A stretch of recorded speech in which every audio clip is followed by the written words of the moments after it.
Lifting the Curtain.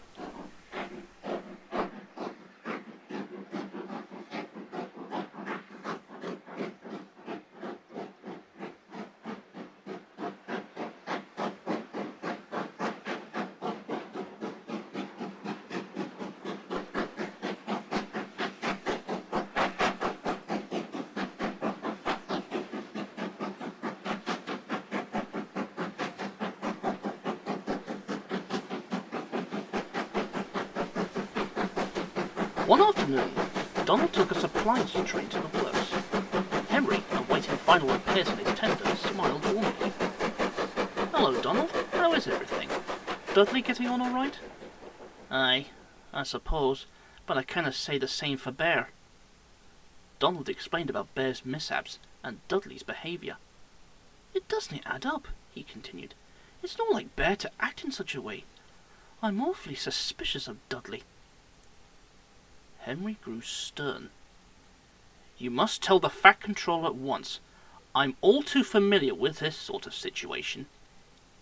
Henry recounted the events of Diesel's stint on the railway. "You didn't say!" gasped Donald. "He even tried to lie about me. We caught him, but only after Duck went to Edgewood Station. If Dudley's not stopped, Bear could be sent much further away. By the sounds of it, he's already got his coupling hooks on Gordon and James." Donald was pensive.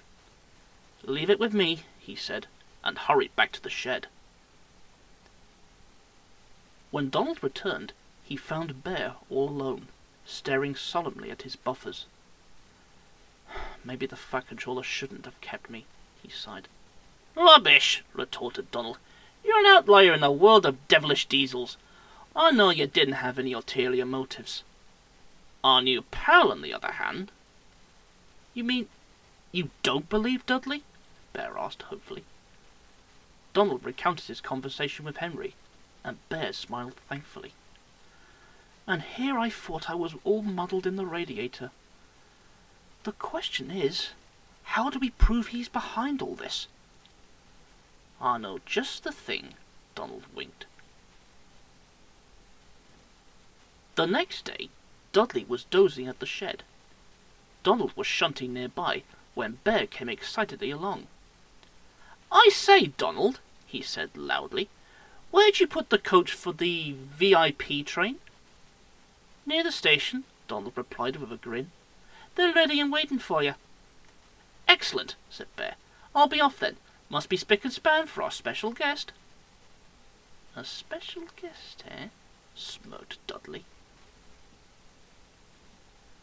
Bear was waiting in a siding for his driver to return, pretending to be asleep. He heard the rumble of trucks rolling past, accompanied by deep puffing.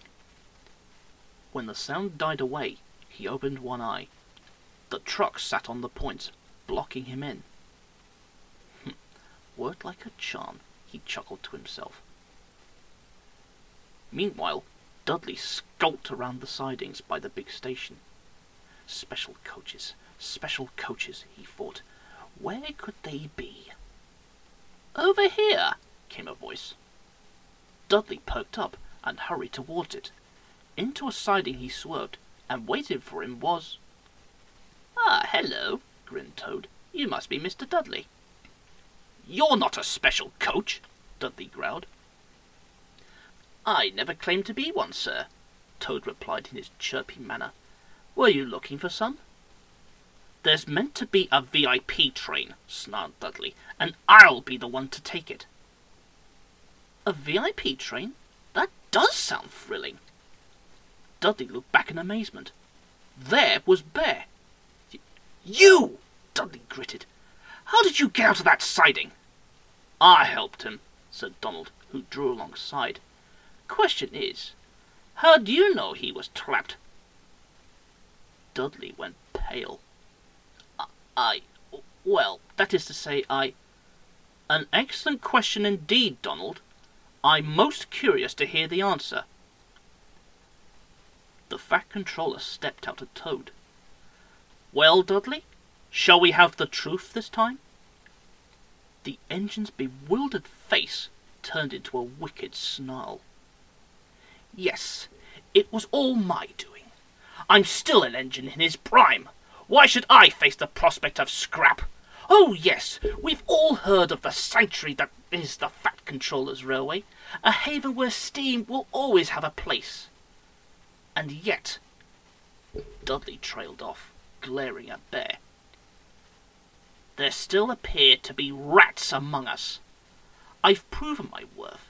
Surely you wouldn't send an engine to his end, sir? The Fat Controller pondered. No, Dudley, he said at last, I wouldn't. Dudley smirked. And I wish you luck in finding a new home. However, it won't be here. You can't, Dudley gasped. Deceit has no place on my railway. I welcome any engine, steam or diesel, who shows they are both useful and honest in their work. I hope you learn to change your ways. Perhaps then you will find what you seek. I politely ask that you leave. At once. There was silence. Donald and Bear stood with bated breath. At last, Dudley gave a sinister smirk. Perhaps this railway isn't any different after all. You call this deceit? My dear sir, it is survival! The only thing that matters in this age of scrap. Well, you've won the battle, but not the war. I'll take my leave at your request, but you will remember me. Bear and Donald moved silently away, freeing Dudley from his siding. He puffed crossly backwards. Pleasant journeys, Mr. Dudley, called Toad cheerfully. Dudley gritted his teeth. The Fat Controller fought hard to keep his composure. Dudley was soon coupled to a long line of wagons. Bear and Donald watched from the platform as he stormed away with much hooshing and huffing. Into the setting sun he puffed, and disappeared on the horizon. I do feel sympathy for him, sighed Bear. Scrap is a prospect no engine wants to face. Do you reckon he'll change? Can he say, replied Donald. But with what he said to the Fat Controller, it might be too little too late. Bear said no more, but couldn't help feeling Donald was right. Life returned to normal on the Fat Controller's Railway. Henry came home from the works and gave Gordon and James quite an earful. They shamefully apologized to Bear at once. Bear was a much happier engine after that. He worked hard and always lent a wheel to engines in need. Though still friendly to visitors, he had no reservations about putting snooty diesels in their place. The steam engines agreed that made him very useful indeed. But what of Dudley? No one knows for certain. He seemingly disappeared after leaving the island of Sodor. Perhaps he changed his ways and found a new home. Many diesels on the other railway will tell you that, on misty nights, the hoarse puffing and deep whistle of a steam engine can be heard rumbling through on its way to the Fat Controller's Railway. I wonder if the diesels are right. Don't you?